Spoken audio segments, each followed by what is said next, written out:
dobrý, hlásim sa vám z televízie Matúš TV.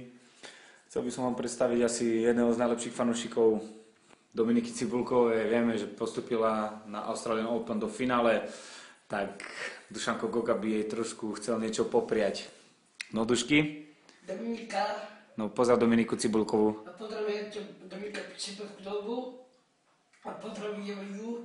Nech sa podrie sa na jak sa dopadlo, dobre si to dopadlo. Prajem jej, nech sa podrie sa, všetko to prajem, nech sa pomôže, veľké požehnanie dal.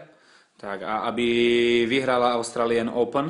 Aby vyhrala Alplus, ale vždy vyhrala. Tak a privíta, stretne sa s Nali. Nali. Tak a ukázal by si jej aj nejaké tie ťahy, ktoré teba učili, že by Dominika použila to proti Nali? Hej. No tak ukáže, aby trošku, jak by mala pritvrdiť v backhande. Tak, forehand, backhand, forehand, hej.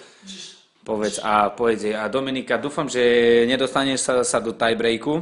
Nedostane Dominika na breaku. Tak, lebo môže to byť dosť napínavé. Napínavé.